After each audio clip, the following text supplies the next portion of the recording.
Hola, bienvenidos a la segunda parte de la clase 4 del curso de Deep Learning, donde estábamos hablando de un uso avanzado de PyTorch para el entrenamiento de redes neuronales. En esta parte, en este video en particular, vamos a estar hablando de cómo aprovechar la aceleración por GPU que trae PyTorch para que nuestras redes se entrenen de manera más rápida. Bien, pero antes vamos a tratar de entender por qué entrenar una red sobre una GPU es mucho más rápido que entrenar una red sobre una CPU desde una manera intuitiva. Bien, muchas de las cosas de las que vamos a hablar, si han estudiado algo de sistemas, son cosas que se enseñan en la materia de arquitectura de computadoras generalmente, pero son conceptos, van a ver que bastante simples a alto nivel y que les van a servir para tener claro por qué cambiar de dispositivo hace que los tiempos de ejecución sean hasta 70 veces más rápidos. Entonces, bueno, vamos a empezar definiendo qué es una CPU, ¿no? La CPU son las siglas en inglés de Unidad de Procesamiento Central, o Central Processing Unit, que, bueno, es la encargada de ejecutar las instrucciones, ¿sí? Y el chiste de los CPU es que fueron creados con un propósito general, o sea, su estructura o cómo está armado el chip, cómo está diseñado, busca que sea versátil, es decir, que se puedan ejecutar diferentes tipos de programas en él, y es por eso que en una computadora vos la puedes usar para muchas cosas, ¿sí? Podemos, para, como estoy haciendo yo, grabar un video o para escribir algo en un documento, para abrir un Excel, para escuchar música, para lo que se te ocurra, porque el CPU, que es como el cerebrito de la computadora, está pensado para que sea versátil, entonces la forma de proceder busca versatilidad sobre la eficiencia. En sí, el diseño general de una computadora sigue lo que se llama una arquitectura de von Neumann, que es algo que está puesto en este dibujito. Bien, si pensamos a nuestra computadora como este cuadrado azul, tenemos lo que sería este cuadrado blanco grande, que vendría a ser como el CPU en sí. Después tenemos una unidad de memoria, que es la memoria RAM de la computadora, que es donde se guarda toda la información que necesitemos para correr los programas que se están ejecutando en el CPU. Y después tenemos dispositivos de entrada-salida que podrían ser el disco, el teclado, el monitor, etc. Cuestión, eso es una computadora normal según la arquitectura de von Neumann. Pero dentro del CPU lo podemos separar en varias partes también. Digamos que la parte principal es la unidad de control, que es la encargada de organizar y sincronizar la ejecución de las instrucciones. Es decir, es la que dice, bueno, ahora corremos esta instrucción, y ahora corremos esta, y ahora corremos esta. Generalmente la unidad de control está sincronizada por un reloj interno que, dependiendo de qué tan rápido sea el CPU, ese ciclo de reloj va a durar más o menos tiempo, ¿sí? Esos son los gigahertz que uno ve cuando ve las especificaciones de un CPU. Básicamente, gigahertz es una unidad de frecuencia, que quiere decir 1000 millones de ciclos de reloj por segundo. Mientras más grande sea ese número, mayor será la cantidad de instrucciones, en realidad la cantidad de ciclos de reloj que puede ejecutar el CPU en un segundo. Bien. La unidad de control es la que dice en qué momento se ejecuta cada instrucción. Después tenés la unidad aritmética lógica, que es otro circuito dentro del CPU, que es la que se encarga de efectivamente hacer las operaciones. Básicamente todo en una computadora se reduce a sumar, multiplicar, cosas así que son todas cosas derivadas de una suma, o operaciones lógicas como AND, OR, etc. ¿Sí?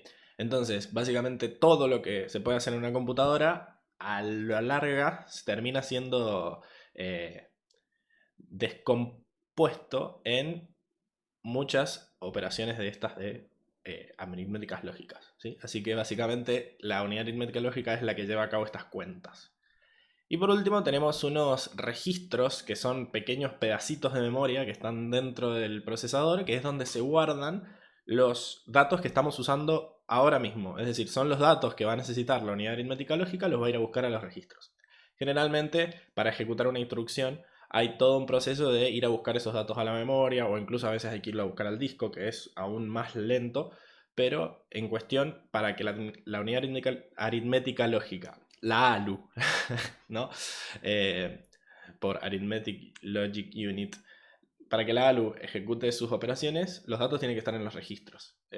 Entonces, eso es lo que hace un CPU. La unidad de control dice, vamos a ejecutar esta operación, la ALU ejecuta esa operación, y si tiene que usar datos para ejecutarla, los busca en los registros. Bien.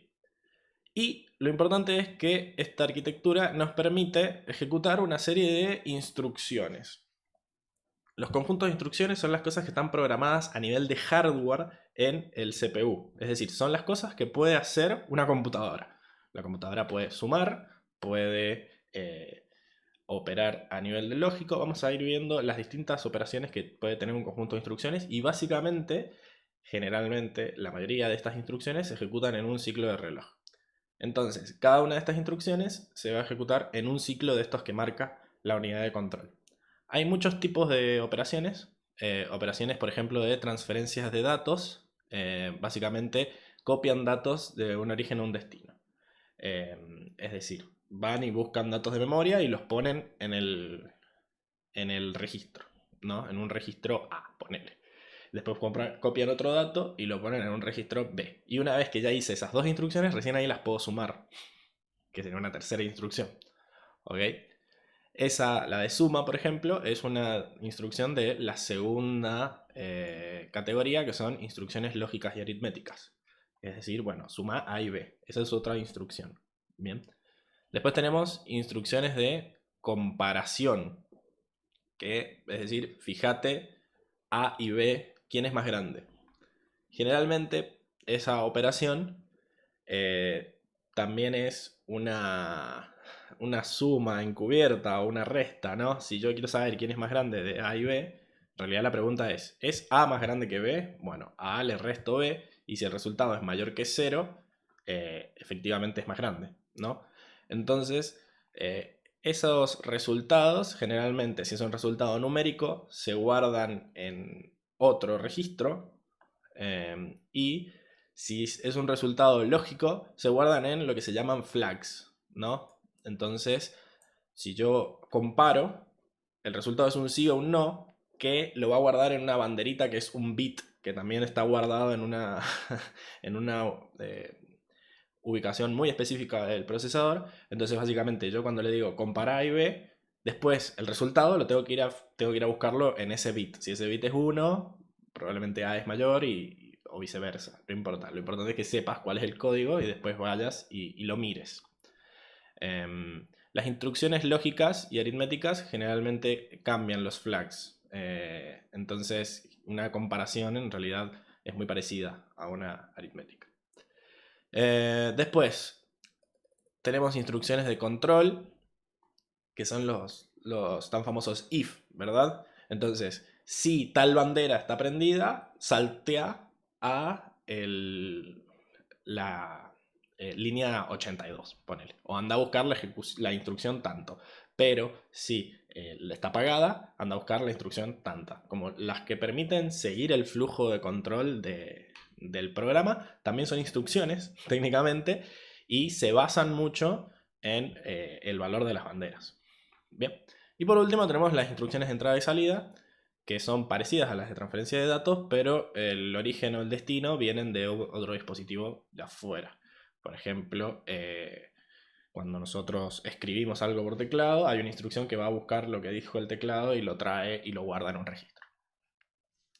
Como verán, son todas instrucciones con una gran variedad de objetivos que vendrían a ser como la unidad mínima de cosas que hay que hacer cuando queremos hacer cualquier cosa. Esto es lo que le provee versatilidad al CPU.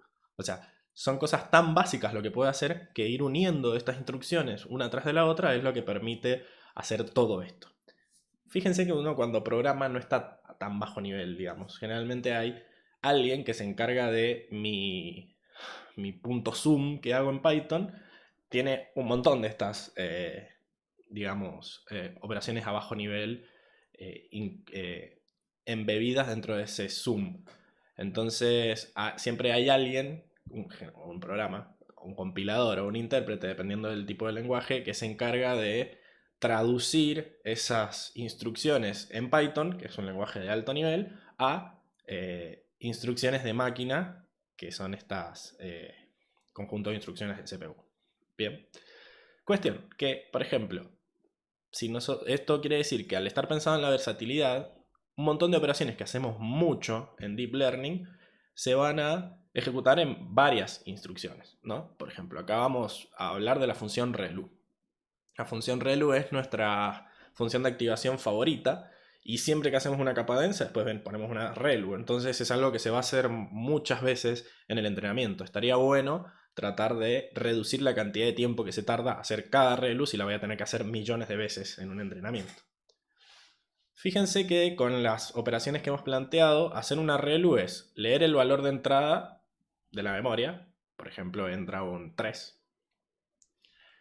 ¿Qué hacía la ReLU? Si era mayor que 0, lo dejaba igual. Y si era menor que 0, lo ponía en 0. Entonces, básicamente son 3 operaciones lo que hay que hacer. Leer el valor es una primera instrucción. Comparar el valor de entrada con 0 es la segunda instrucción. Y devolver el valor de entrada. O sea, ahí habría que fijarse el valor de la flag. Si es mayor que 0, hay que devolver el mismo valor de entrada como salida. Y si es menor que 0, hay que devolver 0. Que justo son los dos datos que tenemos guardados en el acumulador. Técnicamente también tendría que ir a buscar un 0 que lo tendría que tener guardado en algún lado antes de hacer la comparación, pero bueno, para simplificar las cosas, hagamos de cuenta que esto tarda 3 instrucciones de reloj. Que bueno, parece que no es mucho, y más si pensamos que hace 1000 millones de instrucciones, 1000 millones de ciclos de reloj por segundo, pero teniendo en cuenta que vamos a hacer esta función millones de veces en un entrenamiento, que baje de 3 tiempos de reloj a uno solo nos traería un montón de tiempo optimizado. Bien, reduciríamos mucho el tiempo de entrenamiento.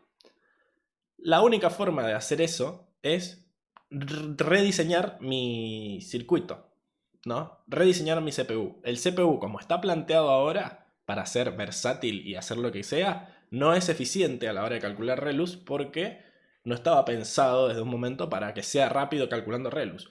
Nosotros podríamos crear nuestro propio circuito que en un solo tiempo de reloj ejecute la ReLU. Es decir, podemos crear un circuito que tenga dentro de su set de instrucciones la función ReLU dentro de la unidad aritmética lógica, ¿no? Entonces, de esta forma, si nosotros tenemos esa instrucción en el conjunto de instrucciones, básicamente una ReLU de Python se traduce directamente a una operación del CPU que es ReLU. Entonces, tarda un segundo no, es muchísimo, tarda un ciclo de reloj en ejecutarse esa operación. Sería un circuito totalmente distinto al que tenemos ahora y podríamos venderlo como el circuito, el chip ultra pro para hacer redes neuronales. Y listo, eso es lo único que hay que hacer. Sería medio una torpeza o sería quizás matar a un mosquito con una bazooka el hacer un circuito nuevo o hacer un chip nuevo que se especialice en hacer estas funciones, pero técnicamente podríamos hacerlo. Bien. Entonces, lo que pasa con un CPU es que se parece mucho a los MLP que hemos visto en este curso, ¿sí? Los CPUs son teóricamente capaces de llevar adelante cualquier tarea computable y los MLP son teóricamente capaces de aproximar cualquier función. Cualquier problema que vos tengas que se pueda resolver con redes neuronales, teóricamente se puede resolver con un MLP. El tema es que nadie te dice cuánto vas a tardar en resolver ese problema con un MLP. Y es por eso que en la práctica, cuando nosotros trabajamos con imágenes, no trabajamos con MLP. Más allá de que en este curso estamos usando MLP sobre imágenes muy sencillitas, como por ejemplo el MNIST, que son imágenes chiquitas, en donde siempre los objetos están centrados y en donde están siempre en blanco y negro las fotos, ahí sí el MLP dice, papita para el loro. Pero cuando trabajamos con imágenes a color, que no están centradas, que están sacadas así nomás, que puede ser que el objeto que quiero detectar está allá en el fondo, hay que usar operaciones, hay que usar, digamos, redes específicamente diseñadas para trabajar con ese tipo de datos. Como por ejemplo las CNN, las redes convolucionales que vamos a ver en el curso de visión computacional. Cuestión que, si bien la MLP es capaz de hacer cualquier función, en la práctica se usa una red especializada para producir un mayor rendimiento en ese tipo de datos. Es lo mismo que pasa con GPUs. Es como que las GPUs son otro tipo de dispositivos que estuvieron diseñados de un principio para trabajar con imágenes, para procesar rápidamente todos los cálculos que requería una imagen y también para aprovechar al máximo las ventajas que tenía trabajar con imágenes. Por ejemplo, en una imagen, cada píxel que hay que generar es totalmente independiente del píxel de al lado. O sea, una vez que yo ya sé qué valor asignarle, puedo tratar de manera independiente a cada uno de los píxeles. Entonces, dado que son independientes esas variables, puedo trabajarlos en paralelo a todos los píxeles. Y todas estas ventajas que vamos a empezar a ver de la GPU que tuvieron para hacer, que fueron pensadas en un principio para hacer cálculos sobre imágenes, vamos a ver que las podemos reutilizar para hacer cálculos que requiere el deep learning de manera mucho más veloz. Entonces, vamos a empezar a hablar de qué son las GPUs, o en inglés GPUs, que básicamente se llaman unidad de procesamiento gráfico. Bien, son procesadores de propósito específico, a diferencia del CPU que estaba pensado para ser versátil. Las GPUs fueron dispositivos creados especialmente para una tarea concreta, que es... se me desconectó. Que era el crear imágenes rápido para que salieran por la pantalla. Bien, entonces, la gente que diseñó el GPU no tuvo que estar preocupada en que sirviera para todo, sino que tuvo que estar preocupada en que fuera eficiente para resolver la única tarea que le pidieron, que era mostrar imágenes por pantalla. Entonces, por ejemplo, lo que decía, que están optimizadas para el cálculo con valores en punto flotante, que se usan mucho en los gráficos 3D, y también están súper paralelizadas para que se puedan hacer muchas operaciones simples al mismo tiempo, debido a lo que les comentaba de que los píxeles son totalmente independientes entre ellos. Y bueno, acá nos obliga la comunidad de internet a usar este GIF de, ¿cómo se llama? De los cazadores de mitos, que explica muy bien la diferencia entre un CPU y un GPU. Estamos obligados por contrato a mostrarlo. Básicamente, si queremos hacer una tarea simple, como dibujar una cara en un lienzo, podemos hacerlo al estilo CPU, que es, bueno, yo sé hacer tareas muy simples como pintar, tirar una bolita contra el lienzo. Entonces podemos hacer una cara dibujada así como lo está haciendo ese pobre lanzabolitas. El tema es que, bueno, ventajas de este enfoque, que yo puedo dibujar lo que quiera, ¿sí? Porque puedo programar los movimientos del robot para dibujar una cara, dibujar lo que se me ocurra, ¿sí? Pero lo va a ir haciendo de manera secuencial y va a tardar mucho. Bien, son pros y contras. En cambio, si vemos los de al lado, el GPU es una máquina mucho más poderosa en apariencia y que puede pintar cada uno de esos lanzabolitas, se encarga de pintar un píxel distinto, entonces te hace una Mona Lisa en menos de un segundo. El tema es que, bueno, lo que hace esto es que pinta Mona Lisas. Lo hace rapidísimo, pero pierde, digamos, versatilidad. Lo que puede hacer el brazo robot es que vos le podés cambiar y hacer el dibujo que quieras. En cambio el otro se especializó en una sola tarea y lo hace rapidísimo. Podemos vender esas Mona Lisas y las vamos a hacer en 2 patadas. Entonces, esa vendría a ser la diferencia entre un CPU y un GPU. Ya hablando más a nivel técnico, vemos que también cómo están creados los chips, cómo están diseñados los chips, nos ayuda a ver el propósito que tenían. Un CPU generalmente tiene una unidad de control, puede tener varias ALUs y una caché o un conjunto de registros, pero Y bueno, también tiene la memoria principal, la memoria RAM de la computadora, que acá se le están como asignando al CPU. Pero una placa de video generalmente lo que tiene es muchísimas ALUs, porque lo que quiere es hacer muchas operaciones sencillas al mismo tiempo. Incluso estas ALU son más simples que estas ALU del CPU. Además, es como que para un conjunto grande de ALUs tenemos una unidad de control que, bueno, esa unidad de control tiene muchas menos, digamos, operaciones posibles para hacer que las del CPU. Entonces también no hace falta que sean tan grandes. Y bueno, están, como ven, están organizadas de otra manera porque su objetivo era otro. También tiene RAM propia la placa de video generalmente. Y eso también lo podemos aprovechar nosotros. Bueno, cuestión. ¿De qué nos sirve que sea tan eficiente al paralelizar tareas la GPU? Bueno, si ustedes cursaron el cursito de álgebra, o si básicamente en la facultad vieron algo de álgebra lineal, van a ver que las operaciones de álgebra lineal son muy paralelizables. Incluso yo cursé una electiva mientras estaba haciendo la ingeniería de computación paralela y básicamente el trabajo final era hacer una multiplicación de matrices y cronometrar la diferencia en tiempo. Ustedes decís, bueno, pero ¿cuánto puedes tardar en hacer una multiplicación de matrices? La respuesta es mucho, porque es un problema cuya complejidad es n al cubo. Es decir, tengo que hacer 3 loops iterando sobre filas, columnas y obtener el resultado. Bien, entonces lo que va a hacer es que tengo que ir uno por uno calculando cada uno de las celdas iterando sobre 3 loops, como muestra este GIF. El chiste es que cada uno de estas celdas es independiente de la de al lado. O sea, yo puedo calcular, si tuviera tantas personas como celdas, podría decirle a cada persona que me calcule una celda y después juntar todos los resultados y armar la matriz. Bueno, eso es lo que hacíamos en computación paralela, ¿no? Teníamos, en vez de una persona, teníamos un hilo de un clúster de CPUs programado para darle una sola tarea sencillita y después juntábamos los datos. Eso es lo que quiero representar con este GIF de acá del costado.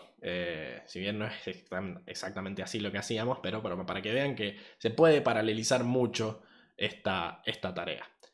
Si bien una matriz chiquita se puede multiplicar rápidamente en este algoritmo secuencial que tenemos, si tenemos que multiplicar matrices muy grandes, como de 1000 por 1000, esto se va a escala muy rápido porque es exponencial. Entonces se nos va.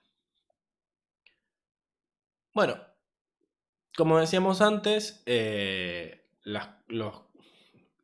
computer graphics o la computación gráfica ama las matrices, como ponemos acá, porque si también cursaron esas clases de álgebra lineal, hablamos de que las matrices se usan para expresar transformaciones lineales y esas transformaciones siempre tienen alguna analogía gráfica. Entonces, si nosotros tenemos un cuerpo y queremos cambiar la posición de ese cuerpo, ya sea trasladarlo o girarlo, todas esas operaciones, ya sea en 2D o en 3D, se pueden expresar como una matriz. Y acá tenemos algunos de esos ejemplos, como por ejemplo trasladar una distancia en algún eje, es directamente usar esta matriz y poner la distancia acá, si queremos en el eje Z, o acá, no están viendo el cursor, acá, la D está en la tercera componente porque es en el eje Z, pero si lo ponemos arriba es en el eje Y, si lo ponemos arriba es en el eje X, o sea, básicamente estas matrices de rototraslación, cambiándole los valores en cada uno de los elementos, podemos generar el efecto que queramos, cualquiera. Hay matrices de traslación, hay matrices de rotación, que generalmente utilizan los valores del coseno y del seno de los ángulos que queremos rotar, es decir, cualquier operación espacial en 2D o en 3D se puede expresar como una matriz. Y esa matriz hacer la transformación al objeto original. Y dado que las matrices son tan paralelizables, bueno, la GPU está preparada para hacer muchos cálculos con matrices porque su objetivo principal era la computación gráfica. ¿De qué nos vamos a aprovechar nosotros? De que al Deep Learning también le encantan las matrices, ¿sí? Porque hemos visto que nuestras capas densas en el fondo son una matriz de pesos multiplicado por una matriz de entradas a la que le sumamos una matriz de sesgos y nos da una salida. Si nosotros hiciéramos un poco de álgebra, lo vimos en el curso, podemos hacer que esa suma de pesos también digamos, se acople como una columna más de la matriz original y ponerle una matriz extra a la entrada con unos, y igual se puede hacer como todo una sola multiplicación.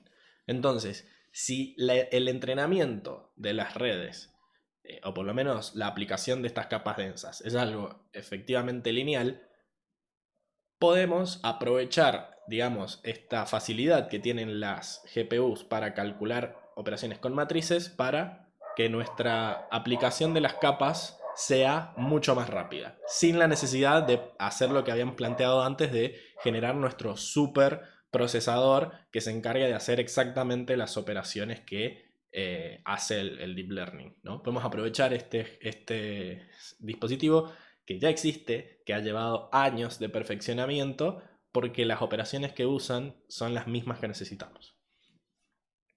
Bien. Entonces, lo que faltaba acá era CUDA, ¿no? NVIDIA lo que hizo fue, NVIDIA la marca esta de chips de video, lo que hizo fue desarrollar CUDA, que es el acrónimo de Compute Unified Device Architecture, que básicamente es una plataforma que nos permite usar a las GPUs como procesadores de propósito general. Es decir, si usamos esta plataforma, las GPU que estuvieron pensadas como para hacer cosas de imágenes, imágenes, imágenes, ahora las podemos usar para hacer cosas de propósito general y transformarlas en GPGPUs, o sea, General Purpose GPU, ¿bien? O en inglés GPGPU, que es mucho más gracioso. Cuestión, originalmente se puede programar en C, estos algoritmos de CUDA, pero hay algunos wrappers que te permiten programar en Fortran, en Java y en Python. Cuestión, que dado que las GPUs son tan buenas para hacer cálculos con matrices y de que ahora hay una herramienta que nos permite usarlas para propósito general, bueno, usémoslo para programar nuestras redes y que se ejecuten, programar nuestras redes en CUDA y que se ejecuten en la placa de video, ¿sí? Esto empezó a ser así, CUDA se lanzó en el 2007 y bueno, fue la opción de todos desde hace un tiempo porque hubo un paper en el 2009, que acá les dejo el link, que mostraba que tardaba 70 veces menos entrenando una red con CUDA que con CPU. Y era una red de esas que había en el 2007, así que supongo que ahora esta es aún mayor, porque mientras más grande es la red, más se tarda en entrenar en CPU. Cuestión, que acá empieza la práctica, lo que vamos a ver es cómo usar CUDA para entrenar a las redes. Sí o sí, para usar CUDA necesitamos una placa con un diseño de chip de NVIDIA. Bien, son las que te provee por defecto Colab. Así que lo que vamos a hacer es correr este comando NVIDIA SMI. Esto es un comando de bash, o sea, le está hablando al intérprete, o sea, le está hablando al Linux de nuestro servidor. Y por eso en Colab lo que tenemos que hacer es ponerle este signo de admiración adelante como para que sepa que no es una línea de Python, sino que es un comando de bash. Y este comando lo que hace es mostrarte toda la información de la placa de video que nos están prestando, ¿no? Nos muestra la versión de CUDA, nos muestra la versión del driver y nos muestra cuántos procesos se están ejecutando. Hasta ahora no se ha encontrado nada porque es el primer comando que corre en el notebook. La memoria, los tiempos, un montón de información que podemos ver si estamos acá. Antes había que activar por defecto, había que activar a mano que Colab nos diera una placa, ¿sí? Como que estaba por defecto en CPU. Me ha llevado la sorpresa ahora mientras grabo esto que por defecto esto anduvo, o sea, lo corrí y anduvo. Así que por defecto parece que ahora te está dando GPU. Para saber si nos está dando un entorno de ejecución con CPU o GPU, tenemos que ir acá a la parte de entorno de ejecución y en cambiar tipo de entorno de ejecución. Fíjense que ahora por defecto nos da un GPU, dice, mira, no seas malo y sacalo si no vas a usar una GPU, lo puedes pasar a nada, como que no hay acelerador, que sea solo un CPU normal, o TPU, que es uno de estos intentos de Google de hacer, digamos, un procesador específico para trabajar con tensores. No tengo mucha idea de cómo funciona por debajo ese procesador, pero entiendo que está tratando de hacer lo que explicábamos arriba de operaciones, conjunto de operaciones, conjunto de instrucciones específicas para Deep Learning, no solo en el manejo de matrices como hace la GPU, sino en todo lo demás. Tienen que tener una plataforma también que permita traducir el código de Python a TPU.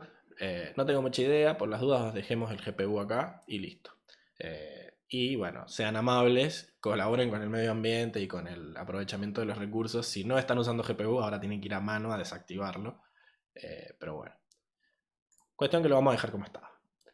Entonces tenemos el NVIDIA SMI. Y bueno, el chiste es que cada tensor tiene un device. Algo que no habíamos visto antes.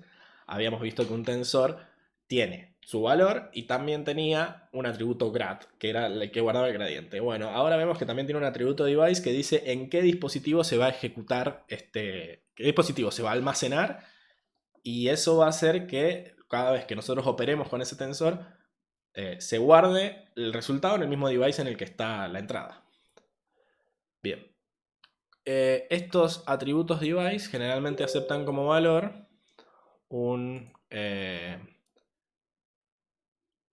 objeto device. Fíjense que los objetos device se tienen que inicializar con un string que diga CPU, CUDA o sea, CUDA agarra por defecto la primera placa de video que tengas conectada en tu máquina. Y después, si tenés más de una placa de video, le puedes hacer dos puntos e indicar el índice ahí dentro de ese string, ¿no? Bien, entonces acá corremos esto y nos devuelve eso. Nos devuelve el tipo y acá puedo notar que le estábamos dando además del tipo el índice dentro del string.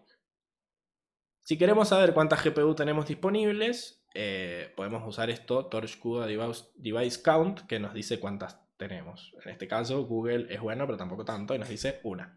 Manejate. Que para lo que vamos a hacer es más que suficiente.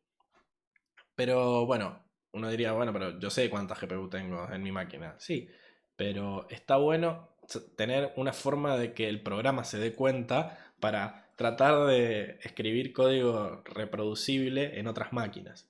O sea, esto ya está trabajando con algo muy característico del servidor donde se está corriendo. Entonces, de repente, tener la posibilidad de consultar cuántas placas de video hay sirve para ejecutar, el que tu código no se rompa en otra máquina porque está queriendo ejecutar cosas con dos placas a la vez y el servidor donde lo está corriendo no tiene. Como vemos, acá este device count nos permite generar funciones como estas. Por ejemplo, intenta GPU, ¿no? Intenta buscar una GPU que le podemos mandar un índice. Entonces, por defecto está en 0 para agarrar la primera, pero nosotros podemos decir, dame la GPU 7. ¿Y qué va a pasar? Si nosotros le pedimos, dame la GPU 7 al device, me va a decir, no, papu, no hay. En realidad me va a crear el objeto device, pero después... esperen que voy a silenciar esto. Así no entran más notificaciones. Tenemos el objeto device, pero después cuando lo queramos usar, PyTorch nos va a tirar un error. Así que para evitar esos errores en tiempo de ejecución, lo que vamos a decir es, dado que me diste un índice, fijémonos si la cantidad de GPUs que tenemos es suficiente para alcanzar un índice de esos. Entonces, si el índice era 0, deberíamos tener una GPU y ya con eso sería suficiente. Entonces por eso hace i más 1. Si quisiéramos agarrar la GPU 7, bueno, necesitaríamos tener 8 GPUs. Entonces hace la suma y se fija si es mayor que el count. En el caso de que sea mayor que el count, devuelve un device que dice CUDA dos puntos el índice, porque me acabo de fijar que sí que está. Y en el caso de que no, tira un CPU. Bien. Y el otro es, dame todos los GPUs en una lista, que bueno, si hay por lo menos uno, me lo devuelve en una lista, y si no, me devuelve CPU, también en una lista. Cuestión que acá lo que estamos haciendo es probar estas dos funciones con sin ningún parámetro, acá sin ningún parámetro, acá con un 10 y acá dame todo. Dame todo. Si lo damos por un parámetro, fíjense que me devuelve la primera placa de video de tipo CUDA, pero índice 0, que es la única que tenemos. Después le decimos, dame la GPU 10 y PyTorch te mira y te dice, ¿te parece que somos millonarios? No, te doy un CPU y me estoy arriesgando, dice. Y después, si le pedimos todas las GPUs, nos va a devolver la única que tenemos, que es la CUDA 0, en una lista. ¿Ok? Bien. Entonces, ¿cómo podemos decir en qué dispositivo queremos que se ejecute un tensor o que se almacene un tensor? Bueno, por defecto nos lo va a crear en el CPU, entonces si nosotros no decimos nada, si le hacemos un torch tensor nomás a esto, fíjense que lo va a guardar en el CPU. Bien. Y lo podemos consultar mirando el atributo device, que es un atributo de tensor. Ahora, ¿cómo hacemos para guardarlo en la GPU al atributo device a la hora de la creación? Durante el constructor le tenemos que pasar como parámetro device el device creado. Pero es mucha mejor práctica pasarle esta try GPU como función que se va a ejecutar, me va a devolver un device dependiendo de lo que tenga la máquina en ese momento y se va a guardar en X. Como nosotros le estamos diciendo probá si hay GPU y no le estamos pasando el parámetro, va a agarrar la índice 0 si es que hay. Y fíjense que como nosotros sí tenemos, X está tardando porque es la primera vez que se está comunicando con el GPU.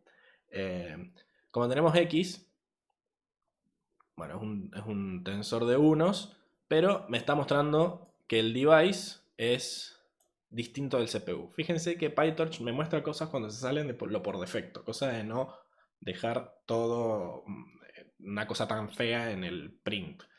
Entonces, cuando está en el CPU, no me dice nada. Esta X minúscula, fíjense que si yo acá le pongo X minúscula, me va a tirar solo el tensor. No me va a decir, está en el CPU, porque es lo obvio, es lo que uno esperaría. Pero cuando no está en el CPU, te dice, ojo que esto está en la placa de video. Bien. Ahora, si le pasamos un try GPU 1, esto guardaría ahí en la segunda placa. Si esto lo corre en algún lado donde haya una segunda placa, se va a guardar ahí. Nosotros no tenemos segunda placa, pero vamos a ver que nuestra función previene que esto se rompa porque lo que intentó hacer es buscar la placa 1, no había, me tiró la CPU, que seguro hay una CPU, si no, no podrías correr nada. Y ahora, fíjense que cuando hacemos print del tensor, no nos muestra nada, pero cuando hacemos el device nos dice está en el CPU. Bien. Ahora, ¿qué pasa si nosotros quisiéramos sumar X e Y? Tenemos un problema porque están como en dos países distintos, ¿no? X está guardada efectivamente en la placa de video y Y está guardada en el CPU. Entonces, lo que tendríamos que hacer es generar una copia de alguno de los dos en el dispositivo del otro y ejecutarlo en ese dispositivo. Como nosotros queremos usar la CPU, la GPU, perdón, porque en teoría anda más rápido, vamos a copiar y lo vamos a mandar a la GPU. Bien. ¿Cómo hacemos eso? Bueno, básicamente decimos ahí, mandalo con la función CUDA, también de los tensores. Tiene un método CUDA que le podés mandar el índice y lo que va a hacer es crear una copia de ese tensor en ese dispositivo y lo va a asignar a Z. Bien, entonces ahora, después de que corramos esto, los dos valores van a estar en el mismo dispositivo.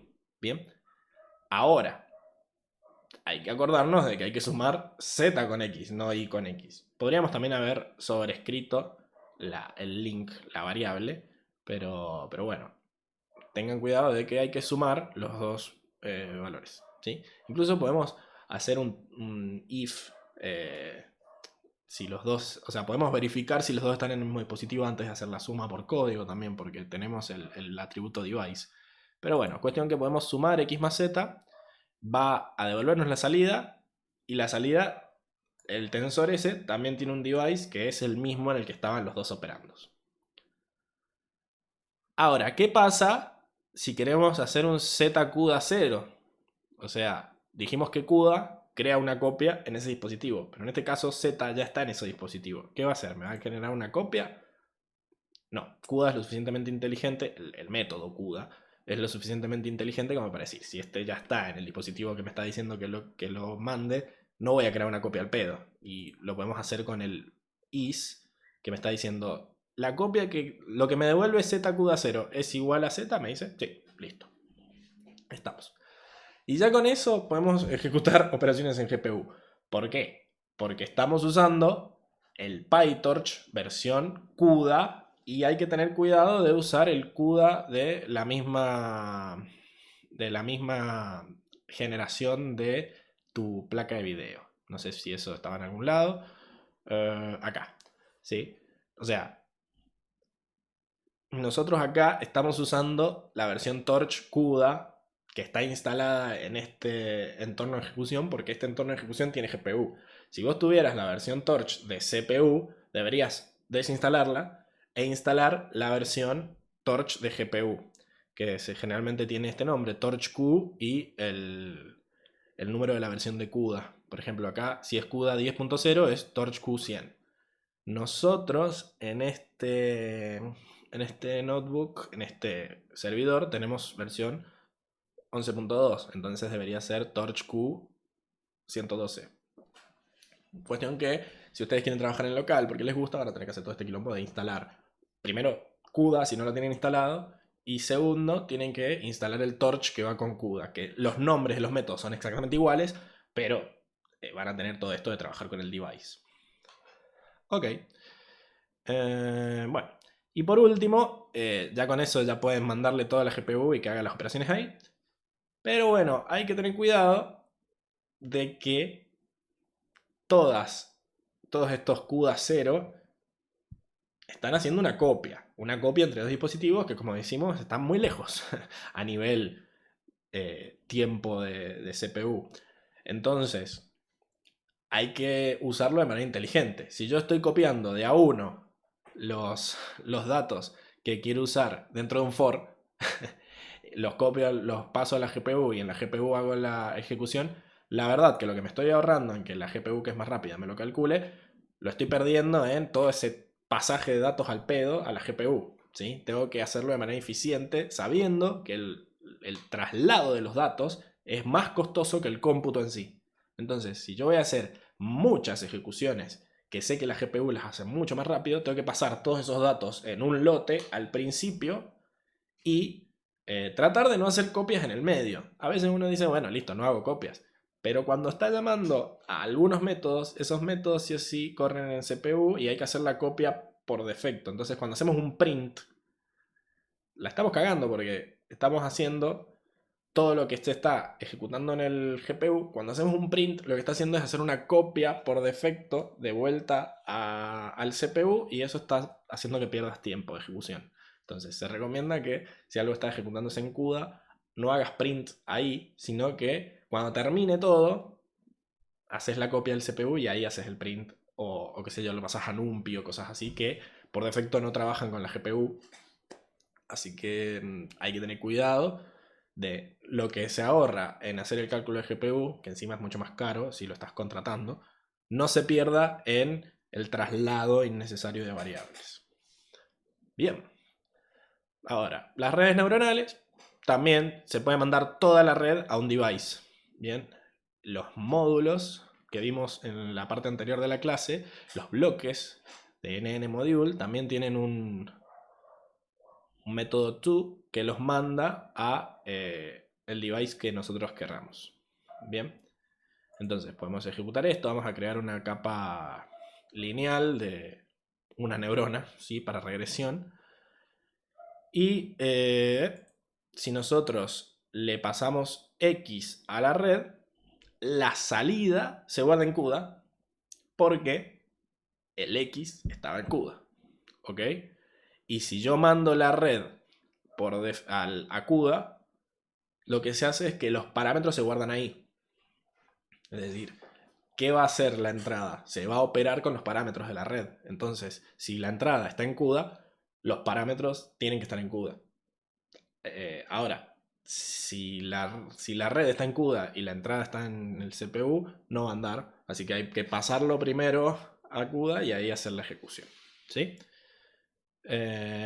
Y bueno, ya con eso sabemos que la salida está en CUDA. Podemos hacer la comprobación de que los parámetros efectivamente están en CUDA, accediendo, como vimos que se podía acceder a los parámetros, a los datos, o sea, al tensor efectivo que guarda, y ponerle el atributo device a ese tensor y nos va a decir CUDA. ¿Ok? Este método to, lo que hace es agarrar todos los parámetros de la red y pasarlos a todos al device CUDA. Bien. Bueno, es muy simple la verdad esto. Quizás lo complicado es instalar la versión de CUDA correcta, pero una vez que está todo instalado, a nivel de programación es totalmente invisible, no cambia nada. Lo único que tenés que hacer es manejar bien esto de pasarlos de la placa de video al CPU y eso. Así que bueno, ya terminó la clase, nos vemos en la siguiente.